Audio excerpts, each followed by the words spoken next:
आपने सुना ही होगा कि डेंटल की फैसिलिटीज़ बहुत ज़्यादा एक्सपेंसिव है इधर। तो अभी इंश्योरेंस के बारे में भी बताऊंगी आपको, मैं सब कुछ बताऊंगी आने वाले आगे इस वीडियो में।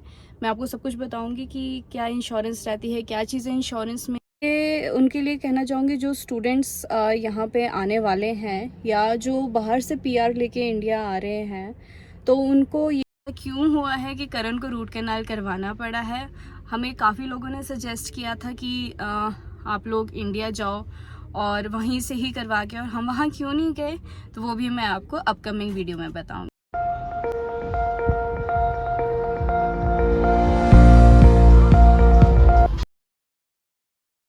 करण का हो गया था फ्रंट टूथ चिप, तो हम लोगों को डेंटिस्ट के पास जाना पड़ गया। डेंटिस्ट के वहाँ पे उन्होंने एक्सरे लिया, तो दे सेड कि जो साथ वाला टूथ है आने वाले टाइम में उसको भी प्रॉब्लम क्रिएट हो सकता है, तो उन्होंने सजेस्ट किया कि आपको रूट कैनाल करवा लेना चाहिए।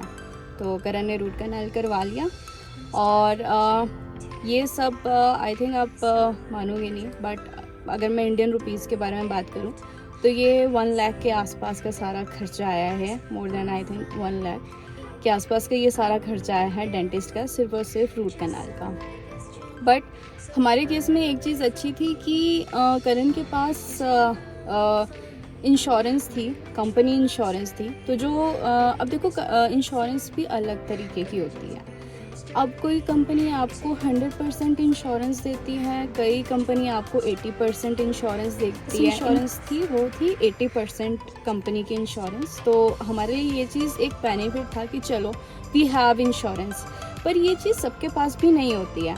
अभी देखो क्योंकि जो डेंटल फैसिलिटीज़ होती है ये अंडर गवर्नमेंट फैसिलिटी होती है। जो आप काम करते हो, जो भी वर्किंग है, वो अपनी कंपनी में जाके देखें, आपको वहाँ से डेंटल की फैसिलिटीज़, आपको हेल्थ फैसिलिटीज़, कुछ कंपनीज कुछ फैसिलिटीज़ हैं जो आपकी डेंटल इंश्योरेंस एक्सेप्ट करती है। अब जिसमें आपका फीलिंग आ गया, रूट कैनाल आ गया, ये आपका इंश्योरेंस के अंदर आता है, इन इंश्योरेंस आता है। बट कुछ कंपनीज होती हैं जो अदर फैसिलिटीज़ भी प्रोवाइड करती है, जैसे ब्रिसल्स लगाना हो गया, अलाइनमेंट हो गया, वो ये भी कंपनी प्रोवाइड करती है। ये चीज़ भी आप लोग ज़रूर एक बारी चेक करें आपको क्या क्या चीज़ें प्रोवाइड कर रही है। तो जो बच्चे हैं, जो चिल्ड्रन हैं बिलो 12 एज, उनके लिए यहाँ की dental facilities free of cost होती है। बाकी जो अबव देन 12 है उनके लिए तो आपको या तो इंश्योरेंस लेनी पड़ेगी यहाँ पे, या आपको पे ऑफ तो करना ही पड़ेगा। स्टूडेंट है या पीआर पे आ रहे हैं तो आप अपनी क्लीनिंग इंडिया से ही करवा के आएँ, या जहाँ जिस कंट्री में आप रह रहे हैं आप उस कंट्री से ही करवा के आए। एटलीस्ट आपको 6 मंथ्स तो मिल जाएंगे यहाँ पे। ऐसा तो नहीं होगा कि आपको आके एकदम ही करवाना पड़ेगा सारा ट्रीटमेंट। तो आपका जो भी ये क्लीनिंग है या रूट कैनाल है या जो भी है, ये आप इंडिया से ही करवा के। या मैं तो क्लीन करवाते नहीं थे वहाँ पे, तो अगर कोई पेन हुआ या कोई नीड हुई तो ही हम डेंटिस्ट के पास जाते थे। मतलब वहाँ तो प्रिवेंटिव क्लीनिंग नाम की तो कोई चीज़ सुनी ही नहीं थी। यहाँ पे इन क्लीनिंग है वो इंश्योरेंस की तरफ से है, जो कि आपको एम्प्लॉयर प्रोवाइड करता है। अभी आपको डिपेंड करता है कि किस टाइप की इंश्योरेंस है, कितने % आपको इंश्योरेंस मिल रही है। तो इस चीज़ का आपको बेसिकली ध्यान रखना है कि जब भी आप अपना काम ज्वाइन करें, जब भी आप वर्क प्लेस पे जाएं, तो ये चीज़ आपको चाहे अमाउंट जितना मर्जी मिल रहा हो, बट जब तक आपको इंश्योरेंस सही ना मिले तो वहाँ पे आपको कुछ खास बेनिफिट नहीं होगा। तो इस चीज़ का आप खास ध्यान रखें कि आपको कितना % आपको हेल्थ में फैसिलिटीज़ मिल रही है कंपनी की तरफ से।